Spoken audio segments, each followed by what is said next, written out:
Je filme depuis mon ordinateur parce que je trouve que ça donne un petit côté plus intimiste que j'aime bien. Là je suis dans un décor différent parce que je suis chez mes parents. Je suis rentrée d'alternance mais un peu prématurément parce qu'on est jeudi soir. J'étais en train d'écrire dans mon carnet. En fait j'ai une petite réflexion et en fait je me rends compte à quel point ce début d'année là depuis septembre il m'a tabassé. Je crois que j'ai rarement vécu des mois si compliqués sur tous les plans. Mental, relationnel, scolaire. Ça m'a un peu choquée. Et genre, j'ai eu une remise en question. J'ai l'impression que, bon là j'ai 19 ans, je suis en seconde année d'études supérieures.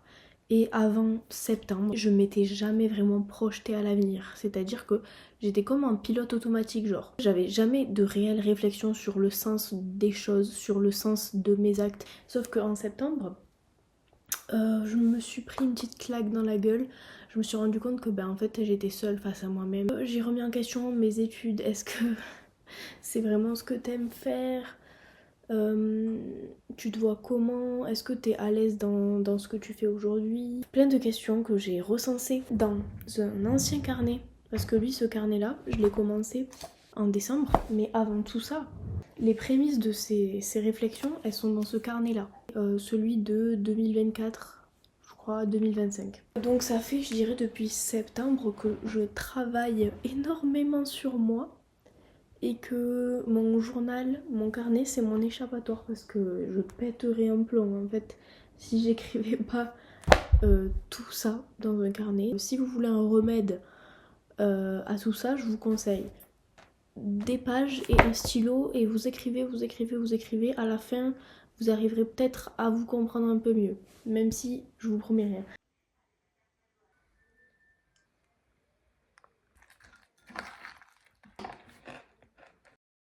J'ai enfin terminé ma lecture de Orgueil et Préjugés de Jane Austen et je suis tellement fière parce que ça doit faire des mois et des mois que j'ai pas terminé un livre en entier. À chaque fois je le commençais mais je le terminais jamais. Par contre je suis pas du tout forte pour faire des revues livresques, je sais pas trop expliquer ce que j'aime dans un livre ou ce qui me déplaît. Ce que je peux dire c'est que dans mon imaginaire je lui mettrais bien 5 sur 5. J'ai adoré le fait que l'histoire se passe assez lentement et que la romance est vraiment bien dosée. J'aime pas les livres qui sont centrés sur une seule relation et j'ai beaucoup économisé ma lecture sur la fin. Je voulais pas que ça se termine. En fait, je me suis tellement attachée au personnage d'Elisabeth et même la relation qu'elle entretient avec sa sœur Jeanne.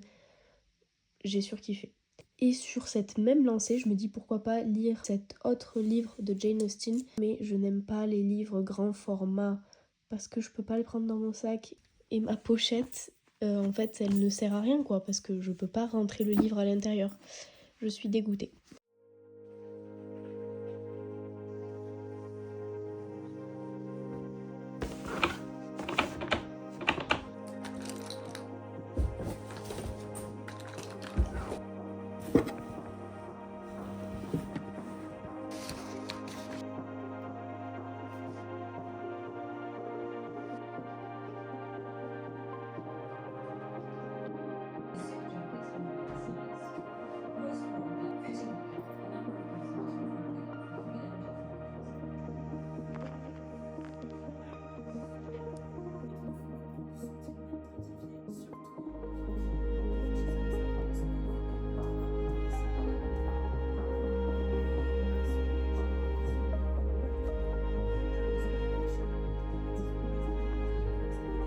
J'ai terminé de faire ma petite skincare et là on pourrait croire que c'est un thé ou une infusion, mais non.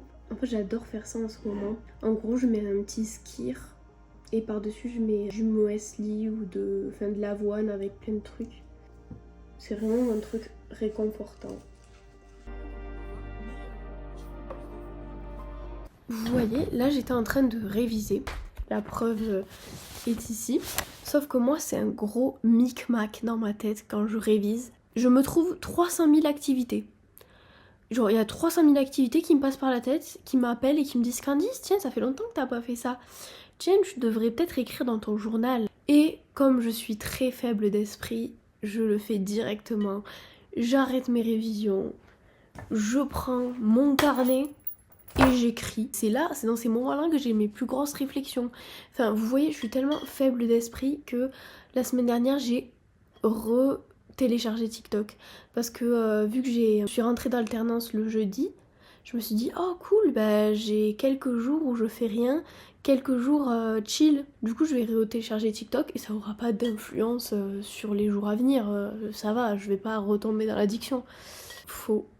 Je suis retombée dans l'addiction, donc je rescrollais sur TikTok et tout, même aujourd'hui. Quand j'ai arrêté toute la semaine où j'avais vlogué pour la première fois, j'avais arrêté TikTok et waouh, t'as tellement plus de temps pour faire des choses cool et des choses bénéfiques pour toi, genre lire, genre réviser, être seule avec toi-même et t'ennuyer. Et là, du coup, je suis retombée dans ce cercle vicieux de TikTok. Il faut savoir que moi, j'ai jamais considéré TikTok comme une appli qui était bonne et bénéfique pour nous parce que personnellement, je suis hyper sensible au contenu que je peux voir et je sais que je suis d'une nature où je peux tomber très facilement dans un site de TikTok qui est assez triste, assez mélancolique et qui parle de sujets qui me trigger un peu. Et c'est tout ce que je veux éviter dans mon quotidien parce que ça me rend hyper vulnérable. Cette application, c'est la terreur. Cette application, c'est une terreur nocturne. Là, je crois que je songe vraiment à le supprimer. Voilà.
Les parents n'ont jamais reçu la lettre. Ah non, non, il a fallu que je refasse relever de mes vœux. Mais ça faisait déjà plus.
Coucou. J'en profite qu'il soit 13h10 et que je reprenne à 14h pour me poser un petit peu et écrire. Donc on est déjà vendredi, je rentre ce soir chez moi. Je profite un peu d'être seule et tout pour faire des trucs que j'aime. Ce matin j'ai eu une matinée assez intéressante. J'ai terminé le dernier oral de ma semaine, mais j'ai aussi réfléchi sur plein d'aspects. Je me rends compte que j'arrive un petit peu plus à me connaître, découvrir ce qui me va ou ce qui me va pas. Je crois que pour me tirer vers le haut et pour avancer, faut pas que j'ai de personnes qui dégagent trop d'énergie négative et pessimiste autour de moi parce que je vois que ça influence trop mon quotidien. Cette année, il y a eu un petit changement, c'est que je me suis un peu plus ouverte, je crois, aux autres et j'ai pu faire de nouvelles rencontres, même si c'était compliqué en ce début d'année. Je suis beaucoup plus motivée, j'entreprends beaucoup plus de choses, je fais des trucs dont j'aurais même pas imaginé être capable de faire. C'est parce que quand il y a une ou deux figures un peu positives et qui te poussent vers le haut dans un groupe ou dans ton entourage, ben, tout de suite ça te change totalement ton état d'esprit. C'est ce que j'ai remarqué cette année. C'est justement ce que je racontais dans mon carnet.